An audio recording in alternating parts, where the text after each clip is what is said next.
সুন্দর বাতাস, সুন্দর সমুদ্র কতক্ষণ সুন্দর থাকবে আপনার সামনে জানি না।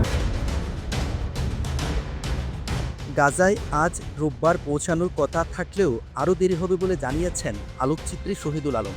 কোথায় কখন আটকানো হতে পারে তা আগেভাগে বলা কঠিনও বলে জানান তিনি। আজ রোববার বাংলাদেশ সময় বেলা 11টার পর নিজের ভেরিফাইড ফেসবুক পেজে এক পোস্টে দিকের ব্যবস্থাপনা পরিচালক শহীদুল আলম এ কথা জানান।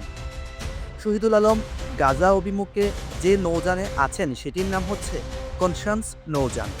শহীদুল আলম পোস্টে লেখেন, শান্ত সমুদ্র আর দারুণ রোদ, গত রাতটা খোলা ডেকে ঘুমিয়েছি আমি। আজ আমাদের গাজায় পৌঁছানোর কথা ছিল, কিন্তু ছোট নৌকাগুলোর কাছাকাছি থাকতে গতি কমিয়ে দেওয়ায় এখন আরও দেরি হবে। তবে বিপদের এলাকা তার অনেক আগেই শুরু হয়, আর কোথায় কখন আটকানো হতে পারে তা আগেভাগে বলা কঠিন। কনসান্স হলো আন্তর্জাতিক উদ্যোগ ফ্রিডম ফ্লোটিলা কোয়ালিশন এফএফসি এবং 1000 মেডেলস টু গাজা নৌবহরের একটি জাহাজ। এফএফসি হলো ইসরায়েলের অবরোধ ভাঙতে ও গাজায় ত্রাণ পৌঁছাতে বৈশ্বিক প্রচেষ্টা গ্লোবাল সমুদ্র ফ্লোটিলার যৌথ আয়োজক জোটগুলোর একটি। তবে তাদের বহরে কোনো খাদ্য সহায়তা নেই। শহীদুল আলম কনসান্স নামের যে নৌযানটিতে অবস্থান করছেন সেটিকে তিনি ওই বহরের সবচেয়ে বড় নৌযান বলে উল্লেখ করেছেন। তিনি বলেছেন, এটি সবার শেষে ইতালি থেকে রওনা হয়েছিল, যা গত 30 সেপ্টেম্বর। আর কনসান্সের আগে ওই 8টি নৌযান রওনা করেছিল। এছাড়া আরও 2টি নৌকাও আগে ছিল, তবে ওই 2টি নৌকার অবস্থান এখনও নিশ্চিত নয়।